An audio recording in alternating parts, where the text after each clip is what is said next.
actually listening to something else. I don't even know what we're talking about. The Brahms Liszt podcast with Robbie Calvo and Rob Garland. Welcome to the Brahms Liszt podcast with me, Rob Garland, and him, Robbie Calvo. Today's topic is, do you need music theory to become a good musician? What are your thoughts, Robbie? I actually think so, and I'll qualify that in a couple of ways. But yeah, I do. No, well, first of all, I've got musician friends that haven't studied music at all, that will always be a much better guitarist, musician than I'll ever be, because they just have an innate sense of musicality, talent, skills, all of those things. But what if you're not born with those things and you still have the desire to be a musician? So for me, like growing up in England, playing in bands, didn't really have any theoretical background or training. And when I would go to a band practice, they would say to me, what are you playing? What are you doing? Right? Because I'm writing songs and stuff like that. And I didn't know how to express that. So to me, it made sense to learn the language. And I think for me, it's like, if you learn musical language, you can then communicate with others. You can be a virtuoso without doing that. Does that make sense? But if then you've got the skills and ability to translate that to other people and even document it, right? Whether that's tab, notation, fingerboard diagrams, terminology. So I think if you're not born with those innate skills up front, you can develop them by training, right? Going to music school, getting information. It was literally the best thing I ever did, moving to California and going to GIT. I was probably the worst player there, or maybe in the top 10 of worst players at the time, because everyone there was amazing. What year were you there? 89, 90. I mean, that's the classic. Well, it's just sort of coming at the end of the classic arc. But I mean, when I was in Margate with my guitar magazines, that's what I was reading about, GIT, brilliant. Like a whole different world, though, to me. I wish I'd found a way to, I ended up teaching there, but I wish I'd found a way to go there as a student. It just, in my little Margate mind, it wasn't even something you could think was possible. I think that was it for me. I just bought a flat, or a year and a half earlier, a flat apartment. And you were only 12, right, at that point? It's amazing who they'll give property to. Yeah. Yeah, I was working child labor in a sweat factory, right, for $1 a day. And we were on the pound system, and I was only getting $1. No, but I just bought this place, and I was thinking, well, is this my life? At 21 years of age, is this what I want my life to be? And I was like you, I had the MI magazine, right, the prospectus, and I would look at it every day after work. And I'd later found out I was manifesting going there, right? If you use your mind to manifest things, that's basically what I was doing. Good thing it wasn't a Sainsbury's catalogue. Yeah, manifest a shopping cart with a wobbly wheel, But I've always thought about that, the power of manifestation through just determined thought, So I sold my place. Everyone said to me, it's the worst thing you can do. You'll never be able to get a place again. You'll never afford a property. And I said, yeah, but you don't get that time back. And I literally went, I was scared to death. And a year later, when I came home, everyone was still doing the same stuff. Yet I just spent a year in Hollywood, California. Amazing experiences outside of the school, but obviously a million inside of the school as well. So it broadened my mind to the fact that if you're from Europe or England, you're told, well, what are you going to do for a real job, right? If you say, oh, I'm a professional guitar player, people go, yeah, and what do you do for a real job? Absolutely. I had that so much. Not even just England. I had it when I moved to the Midwest here. Same kind of, even though I'd say I've been doing this since I was 18, it's still the same kind of thing. Yeah, but what do you really do? For our school in England, the careers officer. I think he might have been on the payroll, because you would go in there and you would say, somebody would say, I really like cooking. I'd really like to be a chef. And he'd go, the army, that's where you want to be for that. Right? And then someone else would go in and they'd say, I really like photography. And he'd go, yeah, you can do that in the army. I think, come to think of it, he may not have been a career officer, but an army recruiter that lived in the school. But that is a true story. He said he recommended the army to just about everybody. But yeah, in the US, you know, going to music school, you realize that people were having careers. They were touring musicians and studio musicians, and whatever it was that you could dream up that was going on in the industry was revealed to you. You go out and see an amazing band in Malibu, and like these incredible players would come in, and Sheryl Crow was coming in singing backing vocals for Michael Ruff, and you know, Lukather and Mike Landau were coming in and playing with these people, and just like mind-blowing. And I know you play at the, you know, the Baked Potato a lot. I used to go there nearly every weekend to see Scott Henderson or Lukather or Landau. Mind-blowing stuff. And you realize, well, number one, I've got to get a lot better, because if that's the competition, and I've never been able to get anywhere near as good as any of those people. But what I think you realize is, when you understand music and you're trained, you realize you can adapt it for what you want to say. It's not a competition anymore. Now I have my own voice, you know, all these things. So for me, much as I say you don't need it, because there are amazing people out there that couldn't even tell you what the notes are in a C major chord, right? I think it makes the average person level up, right? And gives them an opportunity to have a career in whatever aspect that is. So what do you think? I mean, here's the downside for anybody that's listening to this. You basically just read my answer out loud, because we have the exact same opinion about this. Because my short answer is, do you need music theory to be a good musician? No. If you're talking about Jeff Beck, or if you're talking about, you know, somebody with huge ears, not literally, but, you know, I mean, like Eddie Van Halen, you know, yeah, he played piano and could read a little bit, but didn't know any theory on the guitar. However, the answer really for me is, it depends what you want to do with it.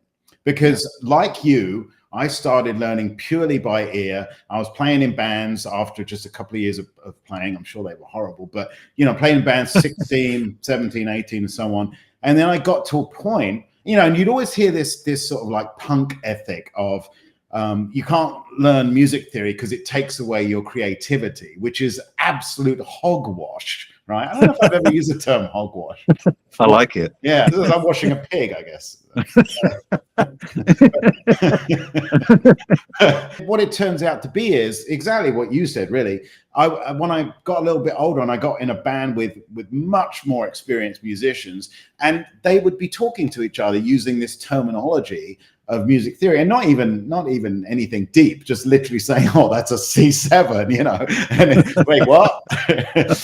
There's 7 of them, what? You know, and so it became a little bit like I started to feel inadequate. I didn't speak the language. And again, this is why I say it depends what you want to do with it. Because if you want to just play some power chords and play in like a punky band and that's it, then no, you don't really need it. But if you want to do anything else, particularly a career, I mean, you know, forget about it. You have to know it to have a career. Again, unless you have Jeff Beck's ears, or one of them. But, you know, communication with the other musicians, it's a language. Like, you wouldn't go to France and just wing it if you couldn't speak any French at all. I mean, I've done that, but you know, où est le jardin? Okay, I know where the garden is. That's all I got.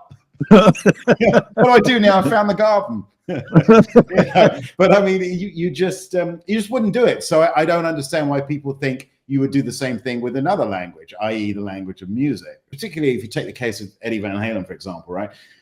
These players are known for certain things, right? And they already have an established career. as well. It's like if you're trying to be a session musician or play with different cover bands or write original music in different styles or whatever, you have to have some versatility. And if you don't understand the theory behind it, it's much more difficult to really, become competent in those other styles and really know. I mean, even Eddie Van Halen, when you hear the tapes of him jamming at MI with Alan Holdsworth, he's a little out of his depth. And I'm a massive Van Halen fan, but even he had areas that he probably couldn't wander into, because of that. So primarily self-taught. I did go to college, but I actually wrote music for film because I was majoring in a film degree, and I would work music into these things. And the reason I didn't do it is because I didn't think I had enough theory knowledge to get into the course in the first, which was a mistake. Because it turns out when I was writing music for film and I was talking to some of the music majors, I knew more about music than they did. I pretty much then became obsessed with teaching it myself, learning it for myself. I did take some lessons with Jimmy Bruno, who is a fabulously angry man, but I did take some lessons with him. But other than that, it's been, I'm one of those people that's like, I have to find out why that note sounds so good on that chord, and I won't sleep until I figure that out in every key, and I know what, it's a obsession.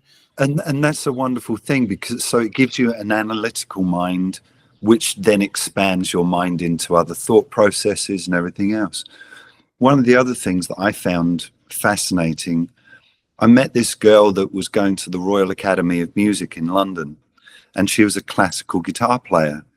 And we were at a party one night, and I said, well, play a song and stuff. She goes, well, where's the music? Oh, yeah. They couldn't, not all, but a lot of those players, if the written page wasn't in front of them, they were stumped. And I also know other people that have trained as musicians that can't improvise. Oh, that's a big one. Yeah. Right. So there are aspects of it. You can train to the headiest amounts, right, but not be able to do certain things. And like you're saying, Eddie Van Halen, as amazing as he was not a jazz player. And I don't know if you've ever heard a jazz player play rock and roll. It lacks, what's that? How would you describe that? Balls. There you go. No, it does. It absolutely does. And it's funny, when I worked at the music academy, there would be these amazing pianists that would teach vocal and piano there. And same thing. You would put the music in front of them, they'd play it perfectly. And one time they came into my room and I said, let's just have a little blues jam. And they had no idea what I meant, what a 12 bar was, when the 4 chord would come in, couldn't feel it. It's very strange. Different skill set. It is a different skill set. And I think because the industry was so different, let's say 50 years ago, I mean, we talk about Led Zeppelin and bands like that, and you are talking nearly 50 years ago, right? Yeah. And it seems weird, but that's when you could have a rock and roll band that was cool. There was mystique around them. They could have a career that built through the mystique and everything else. And you didn't necessarily have to be able to do anything else. You could be a great bass player with a great look, right? These days, I would say to people, you and I are doing so many different things. Right now, I'm working on music for a session that I'm producing next week. Are you doing that as you're talking to me? Yeah, literally. Yeah, I'm listening to multitasking ability. Yeah, I'm actually listening to something else. I don't even know what we're talking about. So I'm working on that. So I'm reading through the charts, coming up with parts and getting ready to produce it, because I'm also going to have my suggestions on those things. Yeah. I've got my own music that I'm working on, blogs for Yamaha, videos, right? My own teaching platforms and everything else. Diversification. Yeah. If it is a word, that's the word. Yeah, that is the word, and I think it is in the dictionary. Say to people, well, can you take photographs? Do you know how to video things? Do you know lighting? Can you edit, right? Can you mix a song? Can you write one? Can you compose, improvise? They can learn all of that in the army. You can. Can you put the link to that guy's? Yeah, I'll put this. Yeah. Career officer. He's probably dead now, so it might take a while to get back to you. Note from the grave. Someone tells me he was so determined he'd find a way. He probably would. Yeah. So that diversification. I think now you have to be good at lots of things. You don't have to be a virtuoso. Right. any of those, but I think also you've got to be your own marketing manager, right? Yeah. You've got to be good talking to people. You've got to be able to construct an email, negotiate a contract. I mean, I've had contracts sent to me, and I'll rewrite a paragraph to be worded the way I wanted it worded, and then I'll say to the attorney on the other side, "Do you think we could write it something like this?" And they'll go, "Yeah." I mean, you have to have that mindset. You're building a career, and you're using the skill sets that maybe you've learned over, other projects and everything else to then monetize. And I think that's the other thing. Musicians typically terrible at asking for more money. Business generally, I think is a challenge. And I've certainly learned on the job, as it were, because, once I started running my own bands, I was then a booking agent, and I was also a promoter, and I would build my own websites, and do all that. And like right now, what you just mentioned, I just finished mixing one of my own songs. I'm finishing up an instructional course. I'm doing the PDFs next for that, and it's like, there's always, and I'm teaching, and I've got gigs coming up next week. There's always lots of different hats going on, and that's part of it as well. So it's like, needing music theory is a small part of that whole thing, but you also need to learn, and of course these days social media as well. So it's all part of the game, so to speak. Well, not the game, that's something else. Like when you're down the docks. That's when I'm down the docks. Yeah. Different skill sets for that. Yeah. The ability. No, I mean, why not? If you've got the time, whether you can go to music school or not, I mean, that's probably irrelevant these days too. Yeah. If you could, because you can find a lot of this stuff online. You can take courses. I would recommend Robbie Calvo and Rob Garland's courses myself. Good, cool. Yeah. Links below. Right? In the description. When you listen to amazing pop songs and they're using some of these techniques, and you go, why does that sound different from that other band that's just using diatonic chord structures? Exactly, yeah. Not that there's anything wrong with diatonic chord structures. They're wonderful, right? But when you put a little sprinkle of these things into it, I think you need to know that stuff in order to apply it to your music, right? And add these things, these elements. And so the studying of things, I think, actually expands your creativity.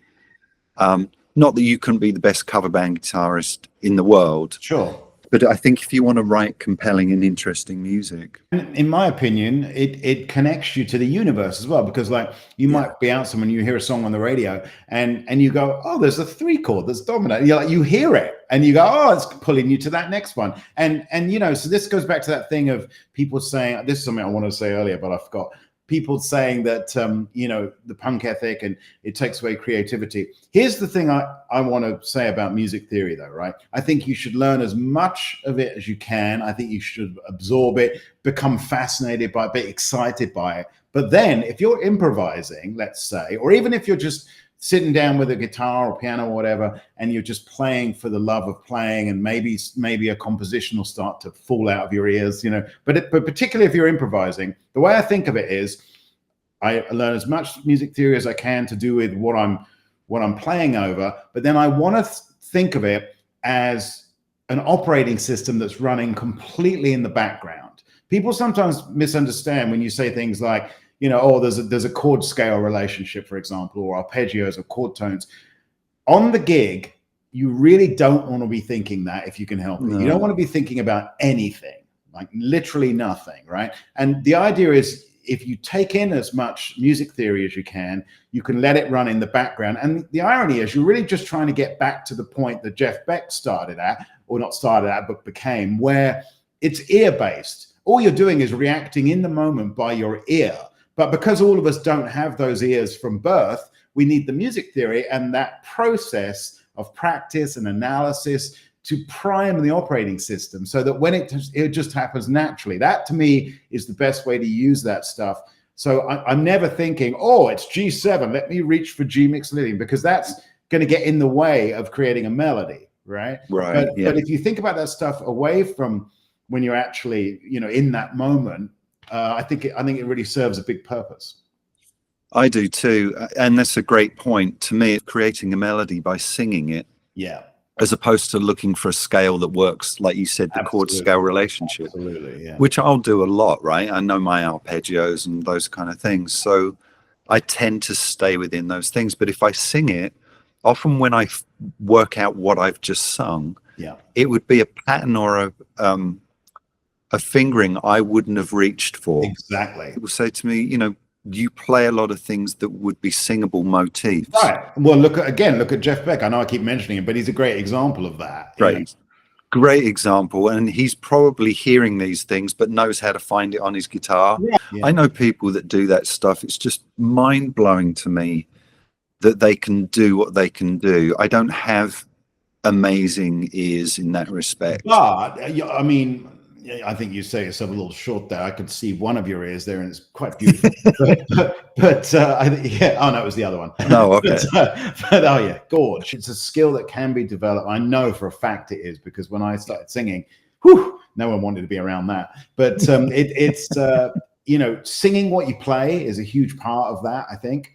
And also, when you sing what you play, you discover rhythmic ideas that you wouldn't just come out with playing a scale. And rhythm is so important. That's why horn players often, to me, sound more creative than guitar players, because there's such an interesting use of rhythm. Often they'll play the same note over and over again, which we think is somehow, you know, our hand is going to fall off if we do that. But with that, and they've got to breathe between those exactly. passages, right? And I did this thing, I did a video on it, a lesson, where I said, well, why don't we breathe with our hands as a guitar player? So I did this exercise where I said, okay, so you're going to play say a 2-bar lick, and you're literally going to take your hands off the fretboard and do that, right, and then go back. And you know, it looked crazy when I did it on camera, but it works. Oh, absolutely. Yeah. And you know, if we thought more like that and thought about the rhythmic aspect, I mean, it's 50% of what we do, and yet we don't focus on it. Yeah. And to me, I love playing on the upbeats, and I like mixing 16ths with triplets with 8th notes. And when you start hearing a triplet against a straight 8th feel, yeah. Not off. Come on, missus. Yeah. Really perfect quote that works with what you just said about rhythm there. It goes like this: we shall fight them on the beach. Oh no, that's Church. That's Winnie. No, that's Winnie. No, the other one. The other one is Victor Wooten quote, and he said, "Never lose the groove in order to find the note." I think that's a really, really wise and very, very profound statement. That, because that's probably, in all the years of teaching, you know, 150 years of teaching in Jedi years, biggest problem I see is people being in their own head and not listening properly to either what they're playing over, other people, jam track, whatever, and also their own phrasing. They're so busy going, got to get to the next lick, got to get to the next lick, then they're not listening and taking in the rhythm. And they're not feeling it, they're not doing all this business, you know? No, exactly. And you know what? Once you learn chromaticism and you hit the wrong note, you realize that you're one side of it, either side. Yeah. You are, you know, not golden, but at least it's going to be a scale tone. The problem is people take things literally, like they go, oh, I read this quote, there are no wrong notes, but if I play B flat over A, it sounds horrible. And it's like, yes, but you need context and rhythm. It's just like language, you know. If I mean, I could say some, you know. Just to recap on the topic, you know, we'd love to hear your thoughts in the comment section below, whether you think it's valid to learn music theory to become a better musician or to have a career in music. However you want to, you know, contextualize that question. Love to hear the thoughts on that. And also, if there are any topics in and around that you would like us to cover, we're thinking we'll put a series of things together, hopefully that are a little bit of fun, but also informative, or at least a perspective from two different guitar players. Yeah, the best way to bring a hog to market, for example, would be one that Robbie could take on. I don't have much insight into that one, but in someone else's van. I think that's. Oh yeah, I wouldn't want to clean my own van after some hogwash. The short answer is: do you need music theory? The word is need. Do you need music theory to become a good musician? No. But we highly recommend it, I think, would be the way it is, what we're saying, right? Yeah, and again, you know, we want to hear your comments on that as well. So hopefully we'll get some good feedback from you guys. Over to you, Rob, if you want to sign out on this. What Robbie said there, for sure, we'd love to hear from you. Also, give us a like and a comment and subscribe to the channels, because that helps us keep doing this. And then just go out in the street and find a random stranger and tell them about Brahms and Liszt. It's the least you could do. Thank you. All right, guys. Thanks so much. I'll talk to you soon, Rob. Yeah, mate. Cheers. Bye, All. mate. See ya.